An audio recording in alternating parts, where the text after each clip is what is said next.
Jai Hind.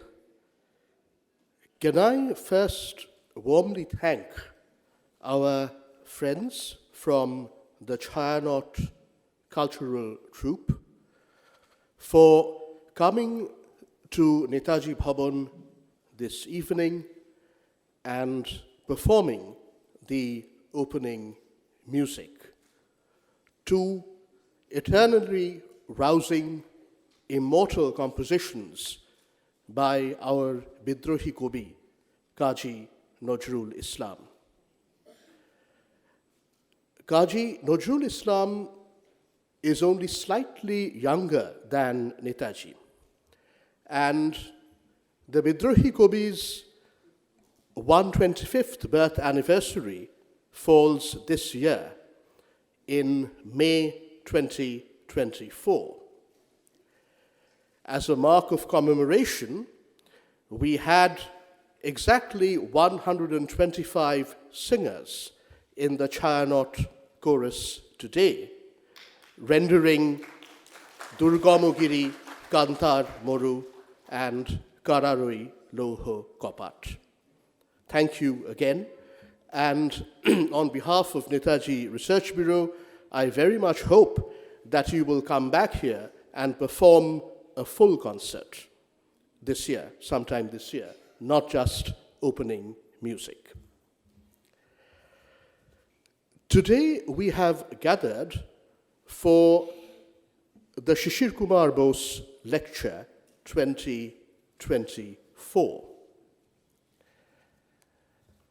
In January 2002, that is just over 2 decades ago, the historian Ranojit Guha delivered a memorable Netaji oration from this dais in this very space on 23rd January 2002. The Netaji oration was a yearly lecture in Netaji's honor, which was started by Dr. Sisir Bose, the founder-director of Netaji Research Bureau, here in 1957, from the year 1961 onwards. And for the first 2 decades, 2 to 3 decades, the Netaji oration provided a platform for hearing and recording the experiences of many, indeed most, of Netaji's close companions in struggle in the Azad Hind movement during the Second World War. So, for example, the very first Netaji oration was delivered right here on 23rd January 1961 by Mr. S.A. Iyer, the Minister of Publicity and Propaganda in the Arzi Hukumat-e-Azad Hind, the provisional government of Free India, declared by Netaji in Singapore, as you all know, on 21st October 1943. In later decades, particularly from the 1990s onwards, many luminaries from different professions and fields, including very renowned, globally famous academicians, delivered the Netaji oration from this dais on 23rd January. So, for example, in 1997, Netaji's birth centenary year, the Netaji oration was delivered by the Palestinian scholar and public intellectual Edward W. Said. And 5 years later, in 2002, it was Ranojit Guha's turn. Let me read out to you the first paragraph of Ranojit Guha's Netaji oration, Nationalism and the Trials of Becoming. Nationalism and the Trials of Becoming. He said, "The Netaji Research Bureau has done me a singular honor by inviting me to join you at these celebrations of Netaji's 105th birthday. A birthday anniversary is always the occasion for renewal, as Rabindranath has taught us to think. One of his last lyrics on this theme speaks of all such renewals as the articulation of life's triumph. In paying our homage this evening to a historic instance of life's triumph, let us invoke the spirit of the new by reading once again the story of that life as told by Netaji himself in his autobiography. Ranajit Guha framed his Netaji oration around a quite brilliant analysis of Netaji's autobiography, Subhash Chandra Bose, an Indian Pilgrim.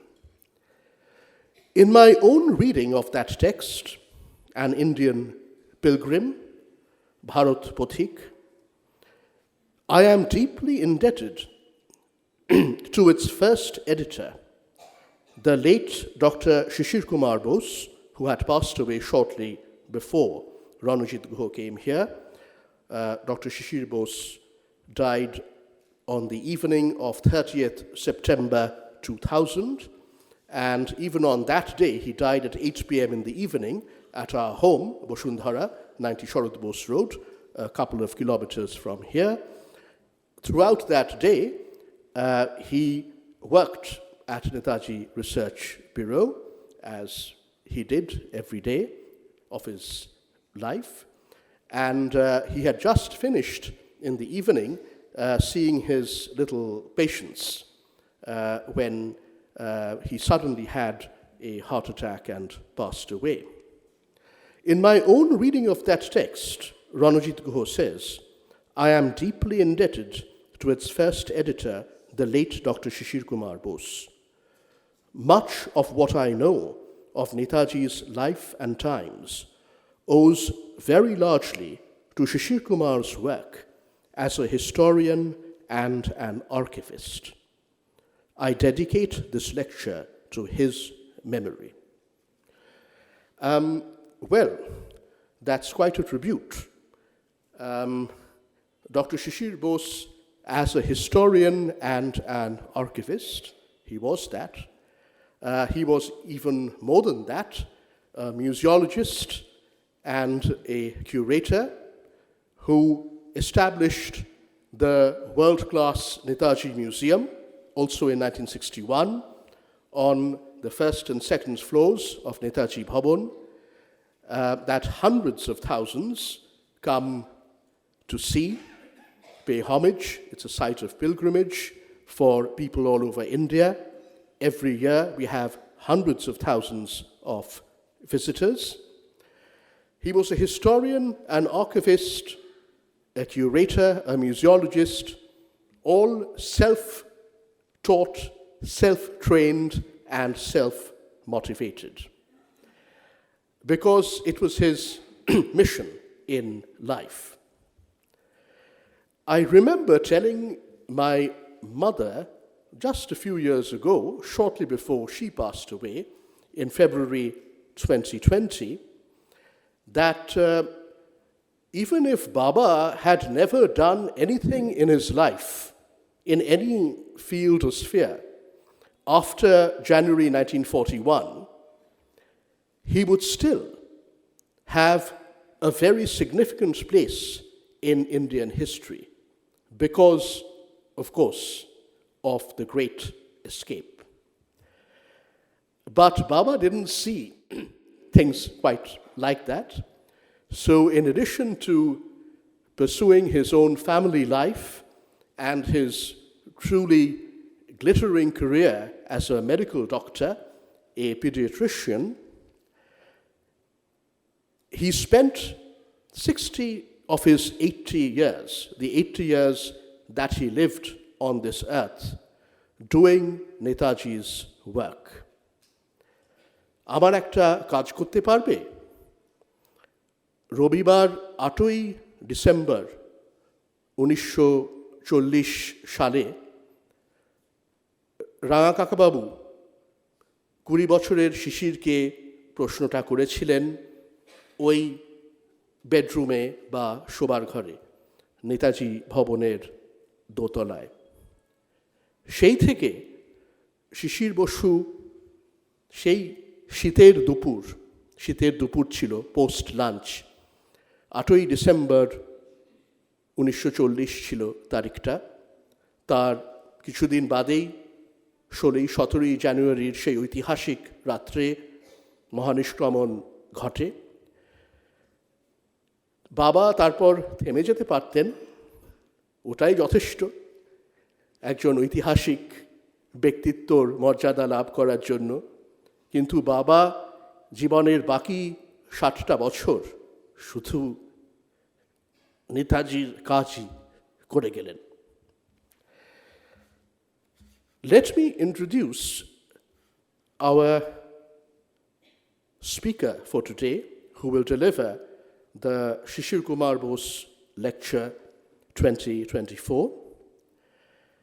Nilanjana Sengupta is a long-time friend of Netaji Research Bureau, and I am delighted to welcome her back to Netaji Bhawan. She had a particular connection with my father, which she will tell you herself, so I won't go into that. She was also very good friends with my mother, and as you can probably guess, she is now very good friends with my brother and myself. When I was last in Singapore in the month of September 2022, I had the opportunity to spend quite a bit of time with Nilanjana. I had gone there on a 1-week work trip, but it turned into a 4-week stay for reasons which I will not go into here. But one of the positives of that extended stay was that I got to spend time with some of our dear friends who live in Singapore, including Nilanjana Sengupta. The Sisir Kumar Bose lecture is taking place after a gap of a few years.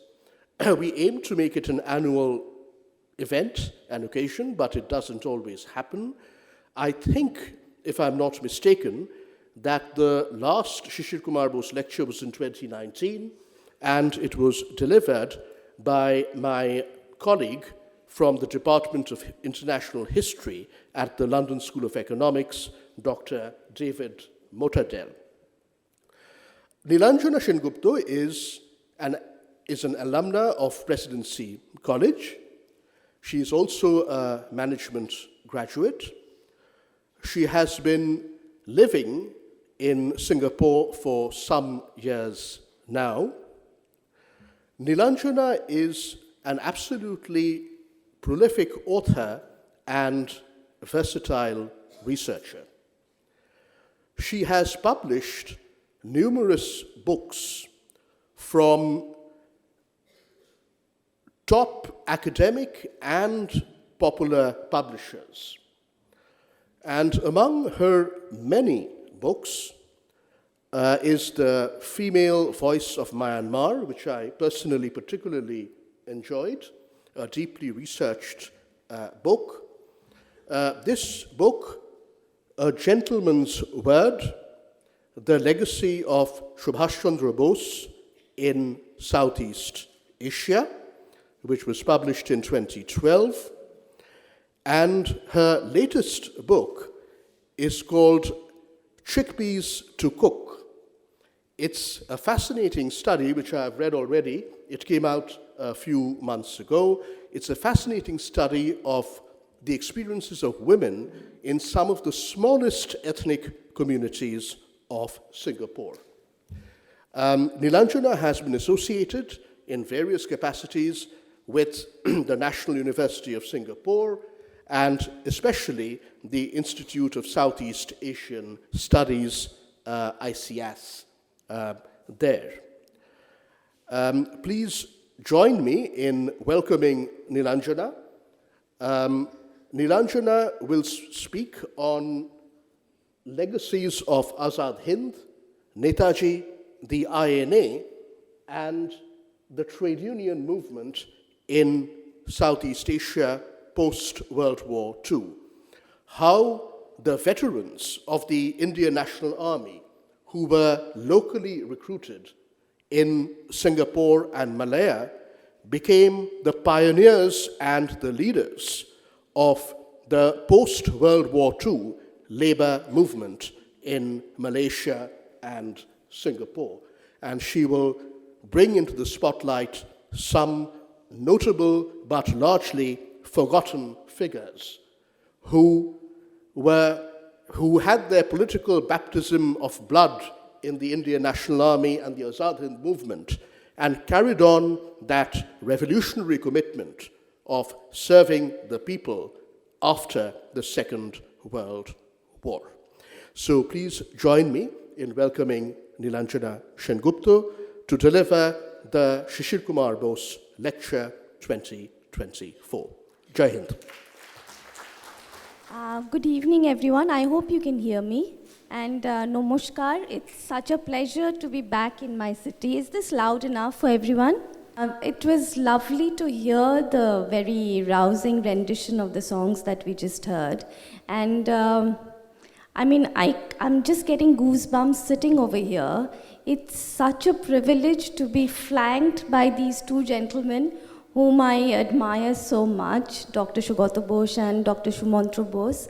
And such a privilege to be sitting over here in this house where Netaji, from where he planned his great escape. Such a privilege to be actually, in the silent presence of Mrs. Krishna Bose. She was one of the first persons I had interviewed for my book. And she was so enthusiastic and such a friend all along. But if you will allow me a little bit of indulgence, I have a special connection with Dr. Sisir Kumar Bose, like Shumantra mentioned. When I was very little, I had asthma.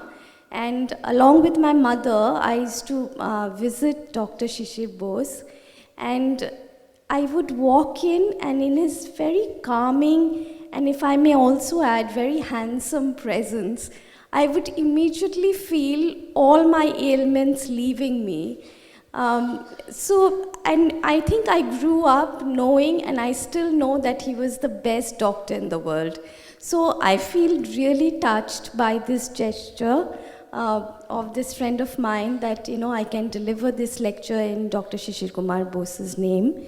Shumantra has already told you my connection with Subhash Chandra Bose. It is this book, A Gentleman's Worth, The Legacy of Subhash Chandra Bose in Southeast Asia. This was actually my first book, and with this book, it has obviously a very special place for me, because with this book, my author's journey started. But I think more importantly, it was with this book that my long association with Netaji and the 3 edicts that he stood for, and especially on the day that we are sitting here and whatever is going to happen tomorrow, the 3 edicts that he stood for, the very enlightened sense of secularity, the opportunity that he provided to women to be able to be equal partisans in any nationalist movement. And the biggest idea that he stood for, which was of racial and religious equality. So it was with this book that I got to know Netaji, and in knowing him, I got to know the principles that he stood for. So this is a very special book for me. And what I would like to say before we move on to the actual topic of conversation today is that in sitting in Singapore, I grew up in Calcutta. I studied at Presidency College, his ex-college as well. But in Singapore, Netaji is such an active presence even today. It's really touching. Any family, old-rooted family that you go to, Indian family in Singapore, they invariably have memories of INA. And it is not very uncommon to have Netaji's pictures with their family photographs on the mantelpiece or in family albums. So when I went to Southeast Asia, I think that was my biggest learning that I took away. Okay, for today's conversation, it's a little bit of a longish presentation that I have. I'll try to cut it short. It's divided into 3 phases. So the first one in the timeline is from 1930s, the time when Netaji was the president of AITUC, the All India Trade Union Congress. The second one is the period during the war, when of course he was there in Southeast Asia only for a brief while. But look at the great aftermath that he left behind. He sort of, changed the whole scenario, the whole perspective. And the third phase that I'll talk about a little bit is the post-war period. And that was the time when we see the change that he could bring about, the change of perspective, of political awareness that he could bring about among the very last man, perhaps, in the Indian community. Okay, now before we start, I'll request you to close your eyes for a minute and think about the plantation life that we used to have in Southeast Asia. These were the rubber plantations. And, this was one of the first descriptions I had read when I read this book called Azad Hind, the Diary of a Rebel Daughter with the Rani of Jhansi Regiment. And there she writes about, it was actually published anonymously in 1945. And there she writes about this gathering of Indian Independence League.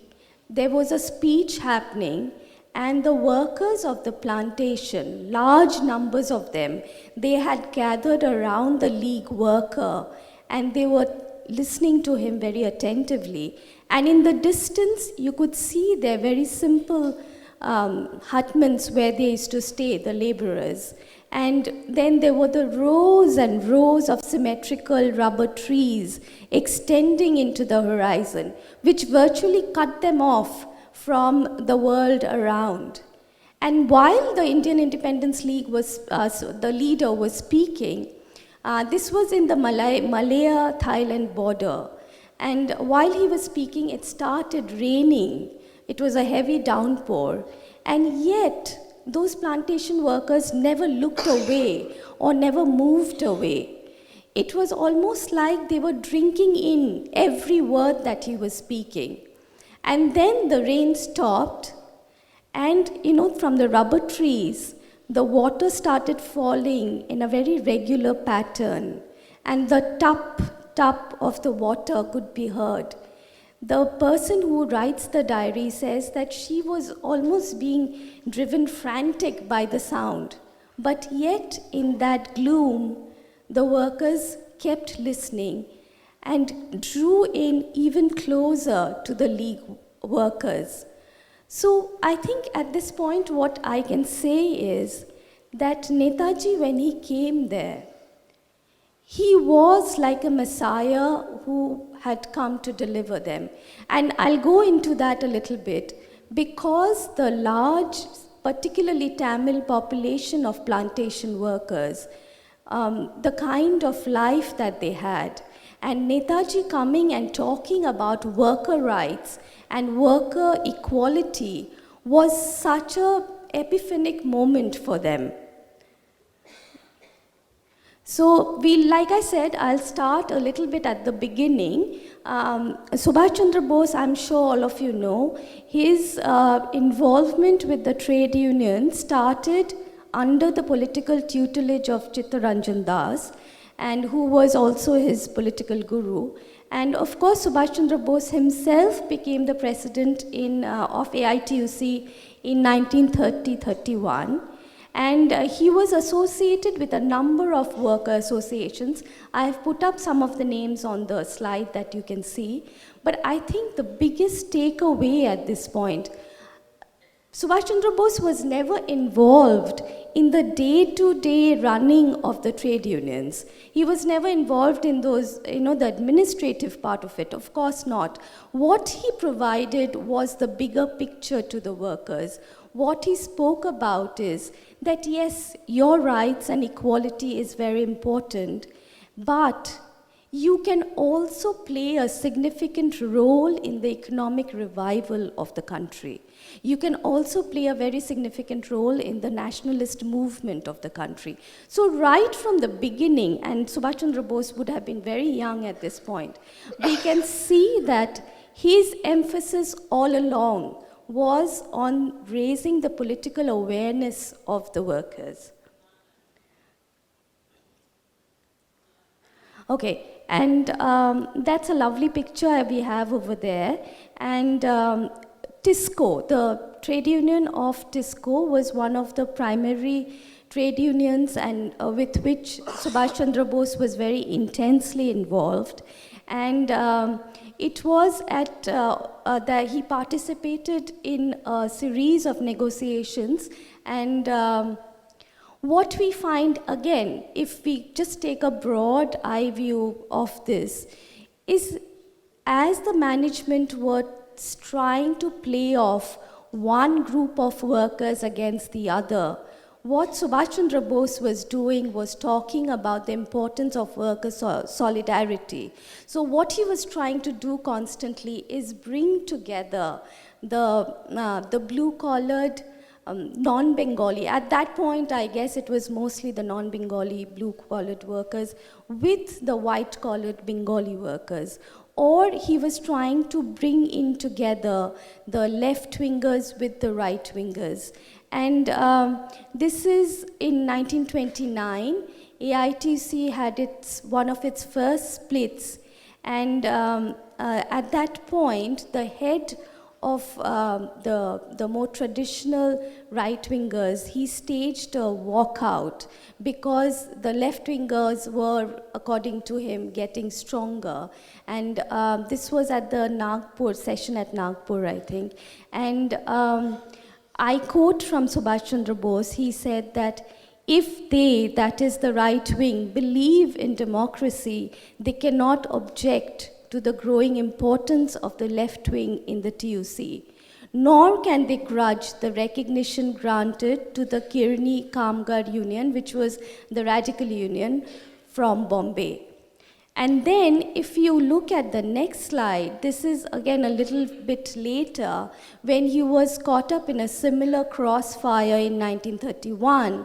And this time, he points a finger at the communists or the radical left-wingers, and he says that he's not willing to accept doctrinaire communism.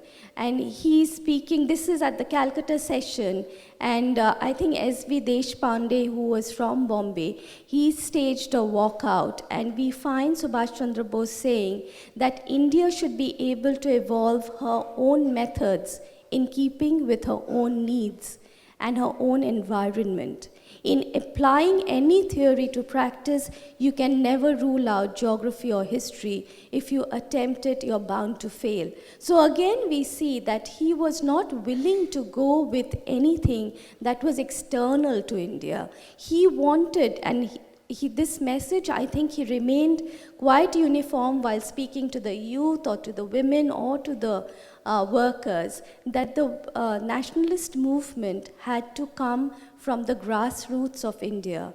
The vision that India has for itself has to be shaped by Indians themselves. It should not be something that comes from a foreign country, be it Russia or China. And now, after spending a little bit of time in our dear old Calcutta, we go to Malaya, and that's a picture that you have. That's a typical plantation, and that's a typical Tamil worker who is tapping rubber or latex from the rubber trees. And when this is in the pre-war days, it was the worker movement was actually quite at a rudimentary level. And this is 1939, and the person to be remembered, there are few names that are to be remembered, and the main organization is CM, that is the Central Indian Association of Malaya. And some of the important names at this point is N. Raghavan. Shumantra said that I'm going to mention some names, who have kind of have been forgotten and been lost in the shadows of Subhash Chandra Bose. So N. Raghavan, he was the president of CM, and then the Selangor Strait was led by the likes of R.H. Nathan, who was a part of the board of the very famous Tamil Nason local newspaper that was there. And in the Klang district, it was Y.S. Menon and Y.K. Menon. In fact, there are quite a few Menons in that worker movement. And but the point that I want to really emphasize here is that these leaders, be it Nathan or the Menons or Raghavan, they were a part of the English educated elite. And they were, moreover, they were from the Malayali community. And they could not really build a connection with the grassroots level. Like I said, the overarching majority among plantation workers were Tamils. And that is the magic of Subhash Chandra Bose, that he managed. He was no less elite or no less English educated, but he could manage to build that connection with that last man standing in the, among the rows of workers. And on the other hand, we have these rubber companies who were making huge amounts of, pre-war and during the interim period between the two wars. They were making huge amounts of profits from the sale of rubber, but at the same time, they were holding down the salaries of these plantation workers at a mere 50 cents per day. So that was the situation, and that is the kind of background I'm talking about when I talk about the rubber plantation workers. One of the first strikes that happened was in the Klang district, and it was led by R.H. Nathan. And soon, of course, Raghavan and the other CM leaders stepped in. But though there were protests, what we find is that the District Planting Association of Klang, they just allowed an additional 5 cents cost of living allowance. That was all they would give in to. And of course, the workers were not satisfied. It was very little, very late. And Nathan continued to talk to the workers. He continued to say that, every time you see a British planter, you don't have to get down from your cycles, or you don't have to be scared of corporal punishment. You don't have to be scared of being replaced by a Javanese or a Chinese worker. But the British, as you can imagine, they came down with a heavy hand, and Nathan was arrested on the 5th of May 1941. 300 workers were also arrested. 5 of them were even killed, and Raghavan and Y.K. Menon, of course, left for India. They gave it up as a lost cause, and for a while they kind of self-exiled themselves back to India. And what we see is that at that point, they failed to forge any connection with the Malayan Communist Party. And that's exactly what will change later on. So now we come to the period for the war. It's that very iconic picture that you see. You see the Japanese soldiers cycling into the Malayan Peninsula. That's how they had invaded Malaysia. And of course, in the beginning, the Siam leadership, they threw in their lot with Raj Bihari Bose, the veteran leader who had started IIL before Subhash Chandra Bose. And some of the names of the IIL leaders at that point is N. Raghavan, he had come back. Then there was KPS Menon, like I mentioned, there were quite a few Menons. And S.C. Goho, he's one of the significant Bengali names from this period. He was a lawyer. And but at the same time, though they joined the Indian Independence League, they were also very suspicious of the connection that Rajbihari Bose had with the Japanese. Rajbihari Bose, as we know, he goes back to the Gadar movement of 1915. And since 1915, he had been living in Japan, he had a Japanese wife, and this was what was disturbing the local Indian leadership at that point. And in the East Asia Conference, which was held in Bangkok, 1942, there was a collapse of the Indian Independence League, in fact, because of this rift between the local Indian leaders and the Japanese. And it was only later that with Subhash Chandra Bose taking over the reins, that they would join back the provisional government. And of course, I don't know how many of you are aware that initially with the coming of the Japanese, it was a period of chaotic brutality which was unleashed in the plantations, and particularly the Chinese community really suffered in their hands. I mean, even after I reached Singapore, which was around 14 years back, you talk to any Chinese family, they remember the Sukchin massacres. They talk about people who had been picked out and brutalized by the Japanese. And what was happening all this while in the rubber estates? Well, the British had left. They had left some Asian leaders in place who the workers were not willing to accept. And also the rubber production levels had gone down drastically. And as a result, a lot of the Tamil workers, they found themselves to be unemployed.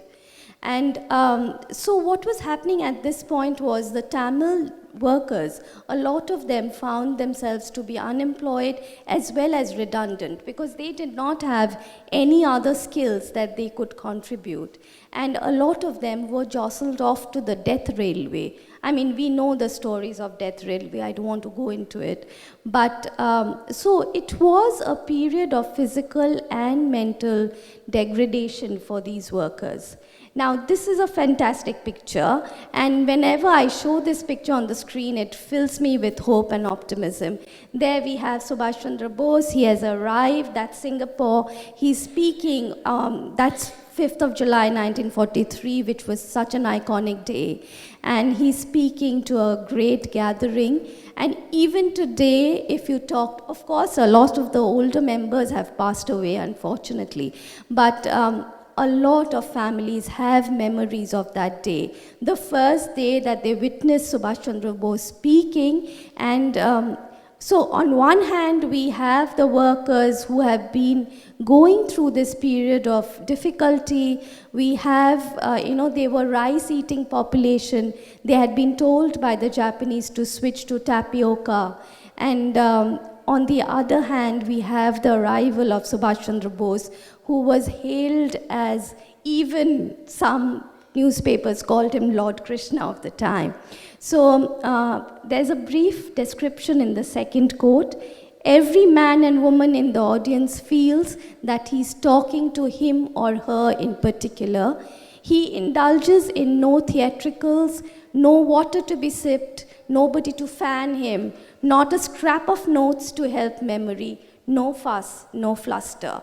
That was Subhash Chandra Bose for you. And on the 5th of July, actually the 5th and only Indian president of, the current president is also Indian, S.R. Nathan. He was a boy of just 18 or 19, and I had the privilege of interviewing him while I was writing the book. He was also present, and he talks about his memories of Subhash Chandra Bose. I believe, again, it was a very rainy day, and it started pouring, and people were getting restive. They wanted an umbrella.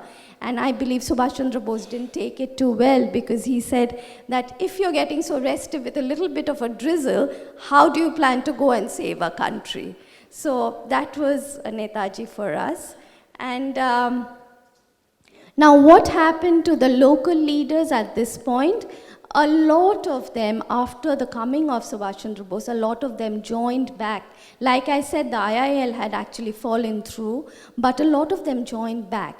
And what was most striking, and that is, I think, the most important part of the legacy that he left behind, that, it was a coming together of the entire hierarchy of leadership and rank and file workers. So what we find, if we look at the IIL at this point, the hierarchical structure, we have on top the English educated elite, like the Raghavans and the SC Gohos that I spoke about. And then at the middle level, we have, the Kanganis, the labor agents who were there. We have the school teachers. We have the middle level semi-educated people.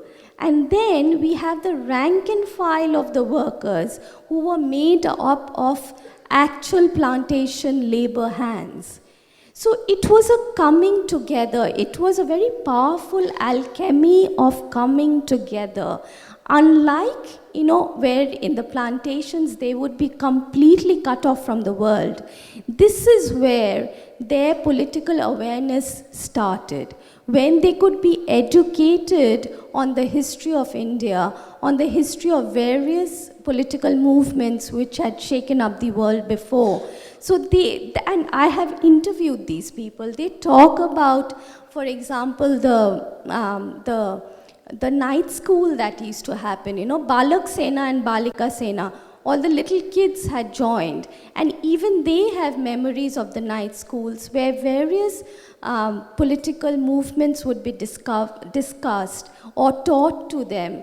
They would also be taken through presentations on what religion is, what is caste, what is poverty, all of that, So whereas earlier, each plantation was an isolated world in itself, it was in the IIL and of course with the INA that the entire community had a way of coming together, had a way of interacting. So when I was talking about it earlier, I had said that, the English educated elite leaders, they were cut off from the grassroots. But this is where they actually came together.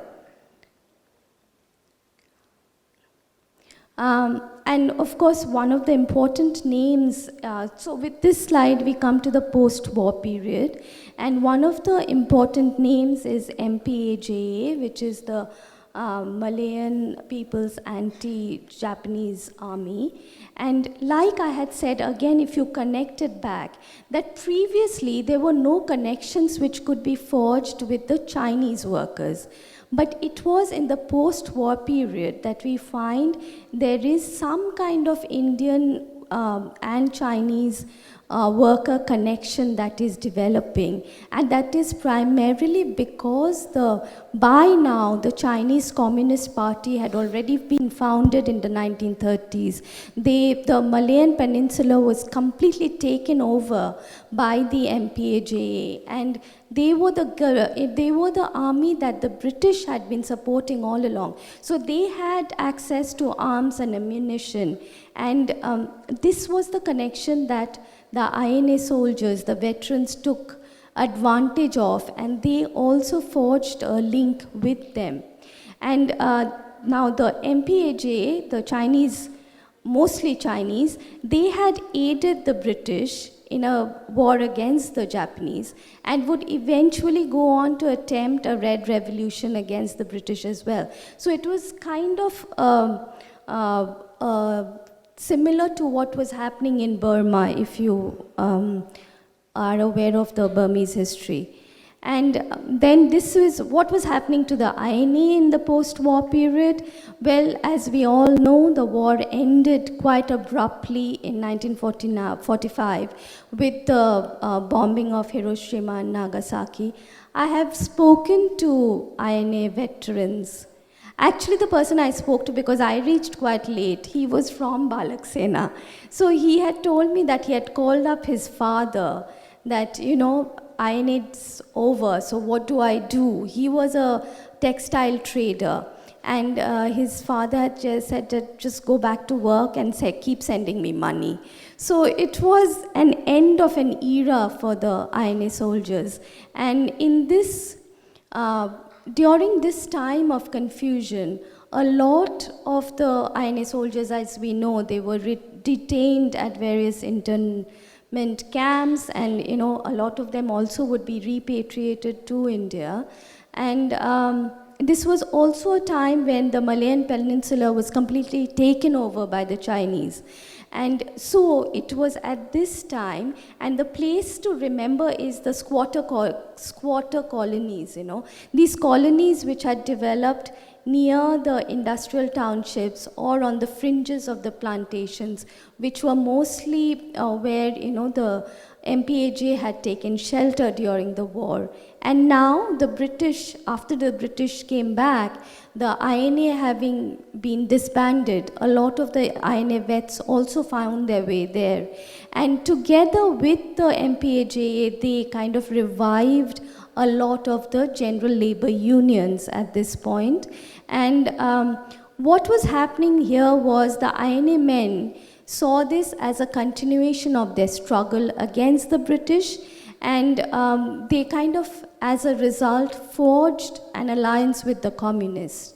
While for the MCP, that is the Malayan Communist Party, the INA personnel, they were indoctrinated in anti-British ideology and were very attractive candidates for recruitment. And so we find during the post-war period, a lot of the INA personnel, they took the lead in forming the Indian sections of the general labor unions. And finally, there was some kind of solidarity which emerged between the Chinese and the Indian workers. And there were a lot of independent labor unions were set up in every district, and some of the names that we might want to remember were Kedah and Sembilan. There was this person called MCP Menon from the INA who would garner a great deal of support from laborers, and particularly women as well. And there were two other names, H.K. Chaudhary and P.P. Narayan. Both of them were again English-speaking former members of the INA who emerged as Indian labor leaders of the Negri Sembilan district. This picture, very significant. This is of A.M. Sami. He was never a part of the INA actually, but he was very much politically aware, and his political awareness had grown because of his involvement with the INA, the speeches and the shows that they would have. And he is significant because he is one of the names who emerged from the absolute grassroots level. He was a lorry driver, and he came back to Kedah after the war was over, and he found that the world of the plantation had completely changed. Whereas earlier the workers were very servile to the British, now they were not willing to accept the British authority again, and the British were really struggling to maintain the very strictly regimented hierarchy that they had before the war. And so Sami actually, he set about re-establishing a civilian vigilance group that he used to have, and he called it the Thoda Pedai, which is the Tamil name for the laborers' militia. And initially, of course, he would work with the British to kind of maintain discipline at religious functions. But then toddy, the drinking of toddy became a very important issue at this point. Just as, opium was being sold at Dutch or British colonies, toddy was yet another drink that was popular and was sold despite the protest from workers. It was sold at plantations because it was a way of keeping them quiet. And so it was A.M. Sami who started the trade union at the Harvard estate, and this was primarily to stop the reopening of the toddy shops. And we soon find that he had a following of around 1,500 men. And the interesting part is they continued to wear the INA uniform. By now it was starting to look quite battered, but they continued to wear their INA caps, and they had these wooden replicas of firearms which they would carry, and they would kind of march around their state just in a show of defiance to the British. And unfortunately, of course, A.M. Sami was not successful, though he continued to garner a lot of support, and he had around 13,000 laborers from Kedah who became a part of his union, of the Kedah Union. But the British came down with a heavy hand, and it did not take long for them to be Sami to be arrested and his followers to be moved out of the way. But what is interesting at this point is that though A.M. Sami was arrested, the movement did not stop. One part of it is that A.M. Sami was not the educated elite, and yet he had the defiance and the courage to stand up against the British. And even after he was arrested, it did not mean the end of the worker movement. There were others the youngsters and the INA veterans who came and continued with it. So it was something that the British had to contend with for the next 2 decades or so. And then we have another very important name who was actually, unlike A.M. Sami, I said he was not from INA. There was the INA veteran S.A. Ganpati, and he was accused, he would form a trade union, and he was accused of carrying arms, and he was sentenced to death. And he was hanged at the Pudu jail in 1949. And this is again a very legendary figure. Families still talk about him, and how there had been various pleas for clemency being sent for him by the Indian leaders across organizations, but the British had been adamant in putting him to death. And but even then, even after leaders like S.A. Ganpati were hanged, that's the interesting part, that the movement did not really stop. And we find that by the 1950s, estate workers were not compelled to dismount from their bicycles when a manager passed by, or were not at least subjected to physical assault. And by 1948, of course, emergency would be declared in Malaya, and the counter-communist insurgency would continue through the 1950s.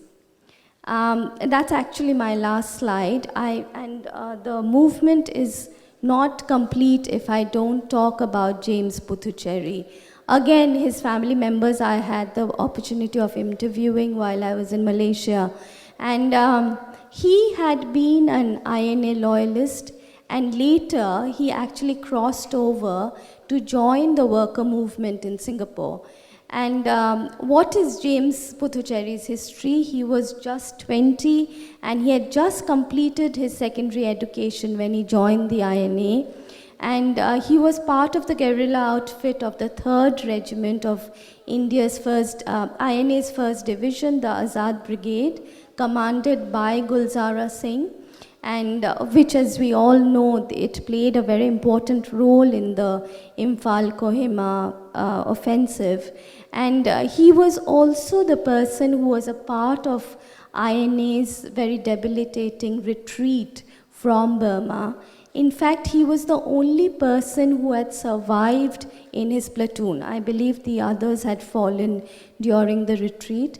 And it was in 1955 that he was appointed one of the secretaries of the Singapore Factory and Shop Workers Union. That was the largest trade union of Singapore. And he was a lawyer and an economist. And he came to represent the intellectual left of Malayan nationalism. And later on, he would also be one of the founding members of the People's Action Party, which, as we all know, still holds power in Singapore.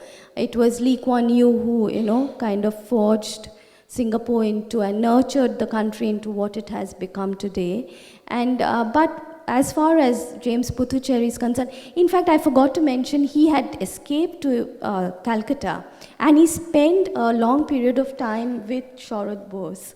And I believe Sharad Bose had organized for his education at Shantiniketan.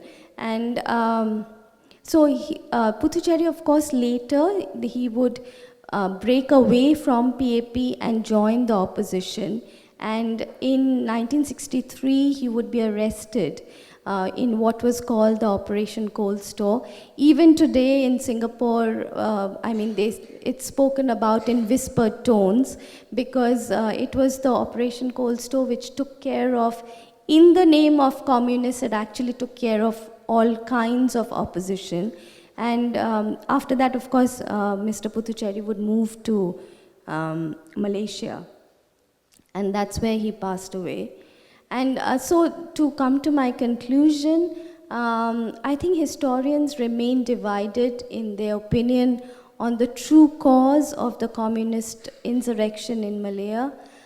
Some feel that the Malayan uprising was a part of the concerted communist revolt that had rocked India, Burma, Indonesia, and the Philippines at that time. Others feel it was inherent in the political awakening and physical hardships of the time.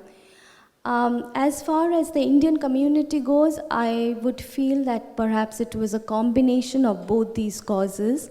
And definitely it was the coming together was catalyzed by the INA, by the anti-British indoctrination, and the sense of nationalist pride that it could ignite among the Indians.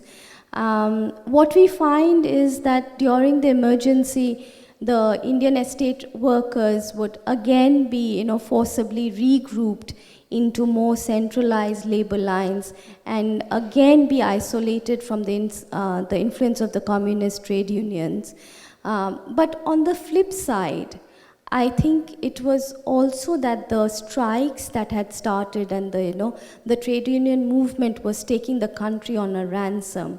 And Subhash Chandra Bose himself had experienced this when he had said that the communists had become a serious menace to the growth of healthy trade unionism in India. So something very similar was actually happening in Southeast Asia as well.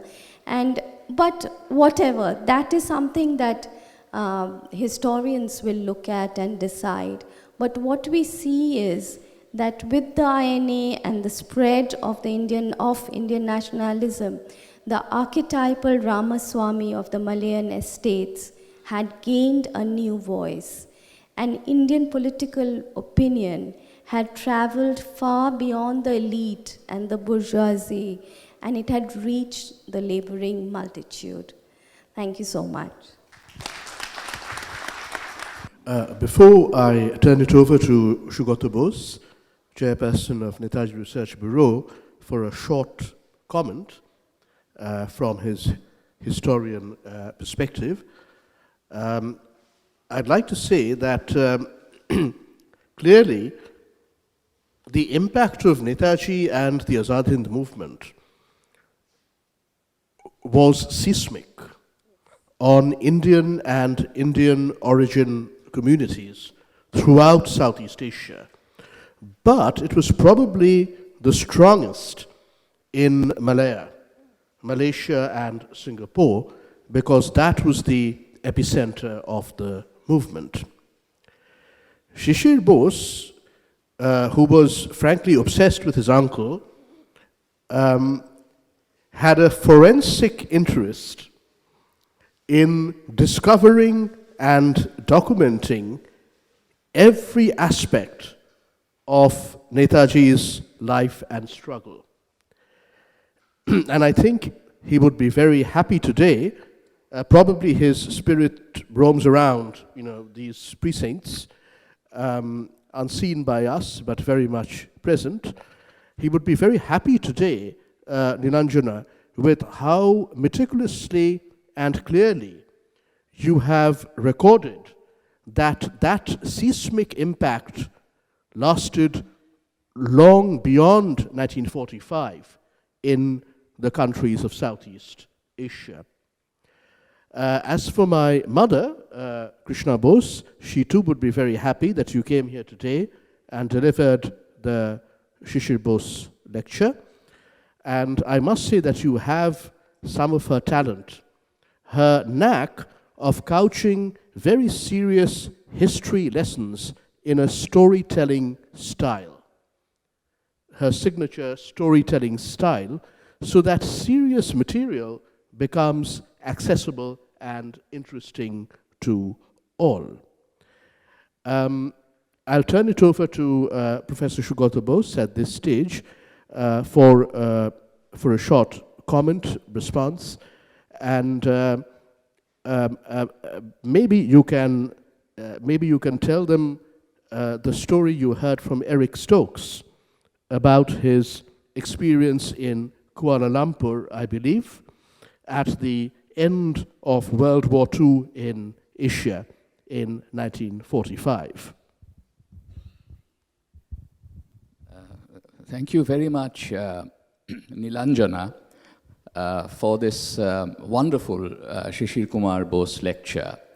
In fact, I was just going to say what Shumantra has already said, that you have a delightful storytelling style which my mother would have truly appreciated and been proud of. I think this was a very important lecture. For a very long time, as a historian, I have been trying to urge the younger generation to look at the role of INA veterans in the post-war labor movement. If you read, if I may borrow Ranajit Guha's phrase, the prose of counterinsurgency, you would imagine that the resistance against the British in the late 40s and 50s was mono-ethnic in composition, that it was no more than a conspiracy hatched by Chinese communists. And Anthony Short wrote an entire book on this subject. He was a British intelligence officer. The British imposed an emergency in colonial Malaya in 1948, which was not lifted until 1960, 3 years after Merdeka, or freedom, was achieved. But more discerning historians who have read the prose of counterinsurgency against the grain and also have begun to look at other types of sources, and you have done some excellent oral history with figures like James Buttigieg, for example, that shows us that between late 1945 and 1949, there was an open labor movement. And the largest organization at that time was the Pan-Malay Federation of Trade Unions. And that organization had Chinese, Indian, and Malay participation, as well as Chinese, Indian, and Malay leadership. And two of the top-ranking Indian leaders of this Federation of Trade Unions were executed by the British. The other perspective that you have brought to bear in the course of your lecture is how anti-colonial nationalists had to address the problem of racial relations. You have talked about Malaya in the main today, and you have told us how, in fact, challenging it was to bring the Malays and the Indians, the working class, onto the same platform. And that is partly because the beginnings of this movement goes back to the onset of the Great Depression, a global economic crisis. And at that time, many Tamil workers who were thrown out of work in the rubber plantations were able to come back to India. But there were many Chinese workers in the tin mines who could not return to the Chinese provinces, which were deeply troubled at that time. And the Malayan Communist Party was formed in 1930, and these Chinese workers had become squatters on government land. In Malaya, the British separated the commercial and the subsistence sectors, and non-Malays were not supposed to be able to buy Malay land on which they were supposed to grow rice. It was quite the opposite in Burma. There, non-Burmese could buy land, and what happened in Burma with the onset of the Great Depression was that huge quantities of land passed from Burmese peasant hands into the hands of Indian, mostly Chettiar Tamil moneylenders. And that's why in 1930, up to 1932, you have the great peasant uprising led by a Buddhist monk, Sayasan, which was both anti-British and anti-Indian in character. So Netaji Subhash Chandra Bose faced this huge challenge, which he met with significant success. In Burma, what is striking is that between 1943 and 1945, race relations between the Indians and the Burmese were on an even keel, despite the conflicts of the earlier decade, the 1930s. And Netaji played a huge role in ensuring that relations would be good between Indians and Burmese, and both Bamo and Aung San acknowledged Netaji's great contribution in that regard.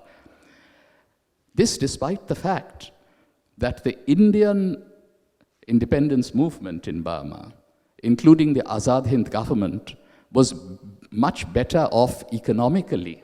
There was the Azad Hind Bank than the Burmese government in Burma, not least because Indian benefactors came forward and contributed to the Azad Hind movement. And today we have in the audience, in the first row, Umar Habib Sahab, who is the grandson of Abdul Habib Sahab, a Gujarati Muslim, who had contributed 1 crore of rupees to the Azad Hind movement in 1944. And he will be with us on the 23rd of January as well. So these were the kinds of challenges, and even in Malaya, Netaji tried to make sure that there was some kind of a communication with the leaders of the MPA-JA. And that is why, in the post-war period, it was possible for the Indian and the Chinese labor leaders to cooperate with one another. So this is a very important facet of South Asian and Southeast Asian history that you have brought to the fore today, Nilanjana, and I would like to congratulate you very warmly. But let me end my brief comment with a story that my PhD supervisor, Eric Stokes, told me soon after I arrived in Cambridge. He first came to India during the Second World War, and just after the war ended, he was sent to Malaya. And he said that in Kuala Lumpur, he saw that there were a large number of INA prisoners being taken in lorries to their camps. And he saw that the crowds were coming out into the streets of Kuala Lumpur and shouting Netaji Zindabad and cheering the prisoners. And that had, as he put it, a completely demoralizing effect on the Indians who were being officered by the British to take these INA prisoners along. He also told me that he was given the responsibility, along with 2 other young British officers, of escorting 3 INA officers who were prisoners from Calcutta to Delhi. Not the famous Red Fort 3, but 3 others. And he said that it had been arranged that the train would pass the major cities of North India at night, but those who were in the railways were in the know, and therefore the train passed all the major cities during the day, and at every railway station, huge crowds gathered, and he said that he saw the prisoners were being cheered. And he told me I was clutching at my pistol, knowing that I wouldn't be able to do anything if the crowds who had come to cheer the INA prisoners turned hostile.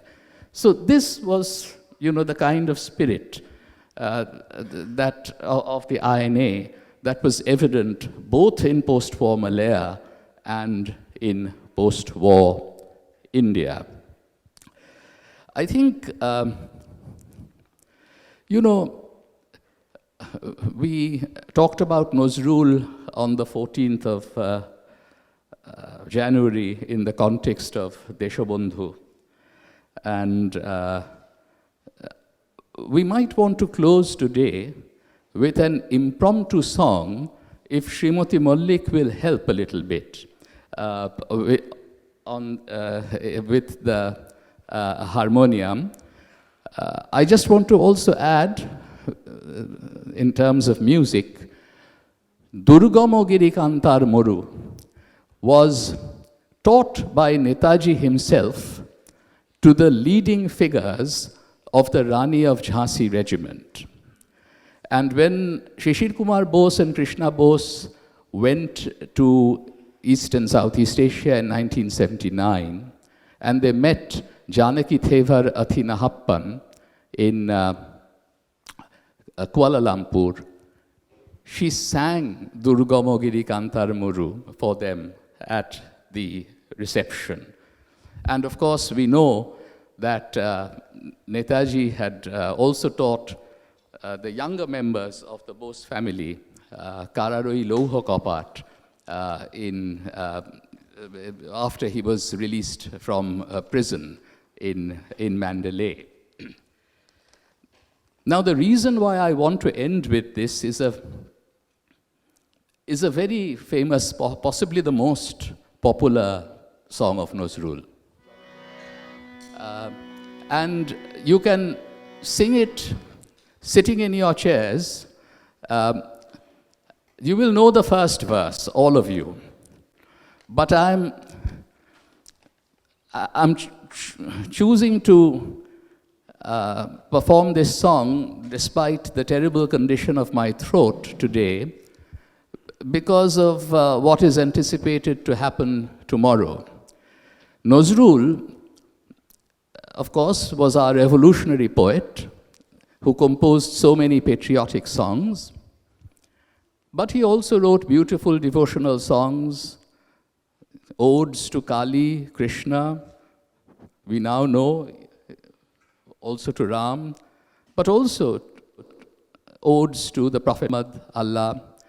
And in terms of cultural symbols, he was a true Bengali, and therefore he could draw on every religious or cultural tradition with which he was familiar. Unfortunately, this very popular song used to be sung in full, I understand, in the pre-1947 period. But somehow the second half of the song has got somewhat forgotten.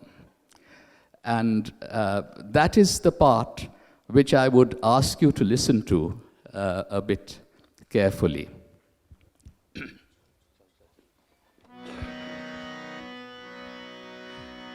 Chal, chal, chal, chal, chal, chal.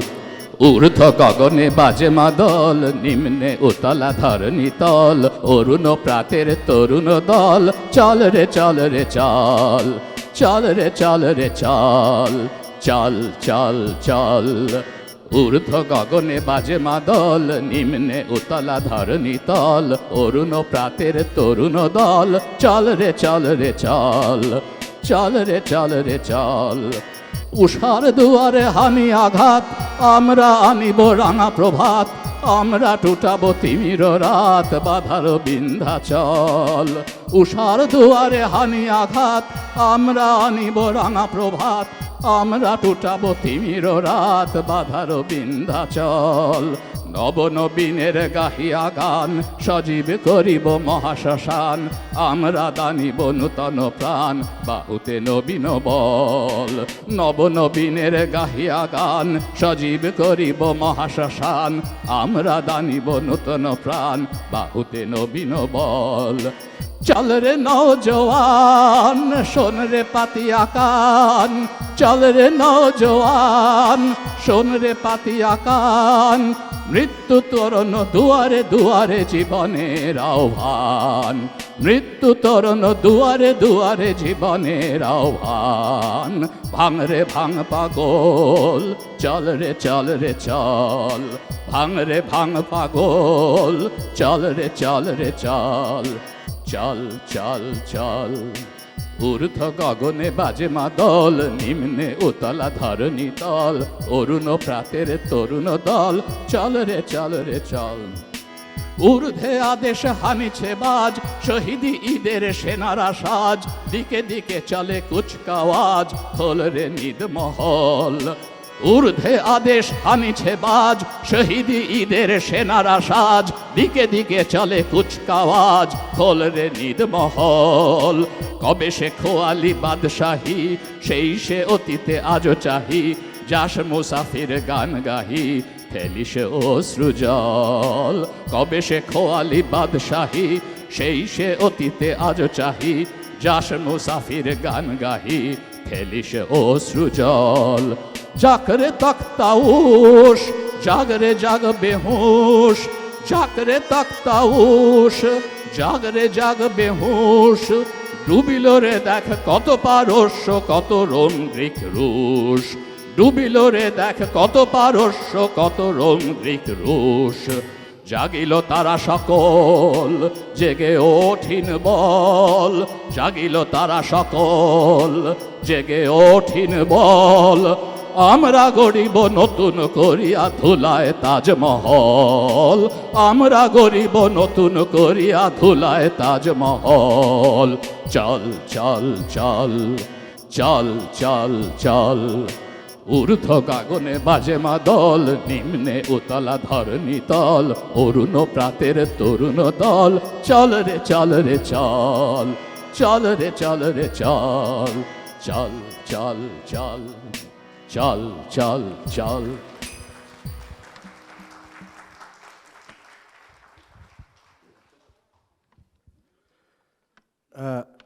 May I close the evening by thanking you all for coming and inviting you most cordially to our events right here on Netaji's 127th birth anniversary, the day after tomorrow, 23rd January 2024.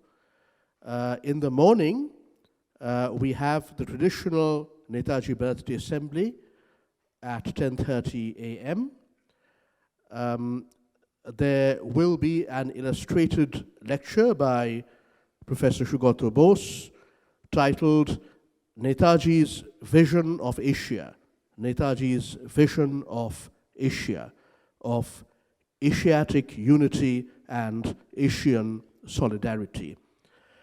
There will also be, as always, a birthday concert, which will be performed this year by a troupe of folk artists from the villages of Murshidabad and Nodia in Bengal. They are exponents of Bangla Qawwali, and they are led by two singers in particular. There will be 8 or 9 of them on stage. They are led by two singers, Chote Ghulam Fakir and Babu Fakir. and the birth anniversary number of Netaji Research Bureau's own in-house journal, The Oracle, which Dr. Sisir Bose started, like everything else, here in the year 1979, will be released. I should also mention that in the morning assembly, which will start at 10:30 a.m., we will have two very special guests present, one of whom is already here today, Mr. Omar Habib of Rangoon, who will be rejoining us day after tomorrow in the morning. He is the younger son of a legendary Mr. Habib, who donated his entire considerable fortune, worth over rupees 1 crore at the time, in 1943-1944, to the Azad Hind struggle, and then joined the Indian National Army. And in addition to Mr. Omar Habib, we will also have with us Bharati, also known as Asha, Bharati Chaudhary Sahai, the daughter of Anand Mohan Sahai, who was one of Netaji's close companions in struggle during World War II in Southeast Asia. And Bharati Chaudhary Sahai is a 95-year-old veteran of the Rani of Jhansi Regiment of the Indian National Army. She has recently published a book based on her experiences at the time called The War Diaries of Asha San, based on a diary she kept from 1943 until 1947. In the evening, Netaji Research Bureau was established by Dr. Sisir Bose as not an institute of history, but as an institute of history, politics, and international affairs. You know, that was the mandate he gave it. At 6 p.m. in this space once again, we will have the 4th Krishna Bose lecture to be delivered by Professor Dominic Leven, formerly a colleague of mine at the London School of Economics, who is a truly world-renowned authority on Russian modern history and politics. And he will be delivering the 4th Krishna Bose lecture at 6 o'clock here in this space at Netaji Bhawan on Netaji's birth anniversary, on a very topical, if depressing subject, Russia and Ukraine, past, present, and future. Russia and Ukraine, past, present, and future. So please join us day after tomorrow in the evening for that lecture as well. There's one final ritual before we adjourn, and that is the gifting of 2 books to Nilanjana Sengupta as a token of gratitude. Tumi diye dao na. One of them is the English version. Utek tu dekhao. One of them is the English version published in 2016 of Shishir Kumar Bose's 1980s Bengali classic Boshubari. And it was published about 7.5 years ago in its English version, belatedly, as Shubhash and Sharut. And the other is also is a new-ish volume. Well, it was published on the occasion of Netaji's 125th and India's 75th, and it's the nationally best-selling compilation of Krishna Bose's articles, some of her best writings on Netaji, the INA, and the struggle for India's freedom. So Nilanjana, you have a book each by your favorite people, Shishir Bose and Krishna Bose. Thank you again for coming. Jai Hind. The Chayanot group would like to present Netaji Research Bureau with their calendar for 2024. May I ask Shomrita Mullik to present a calendar each to Professor Sugata Bose and to Nilanjana Sengupta.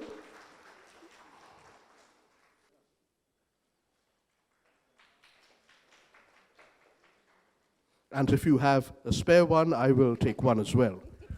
And the theme of the calendar is Nazrul's famous song, Kararoi Loho Kapat, Bhenge Phel, Korre Lopat.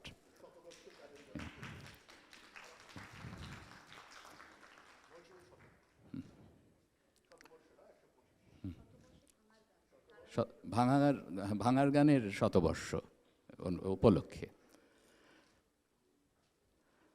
Joy Hind.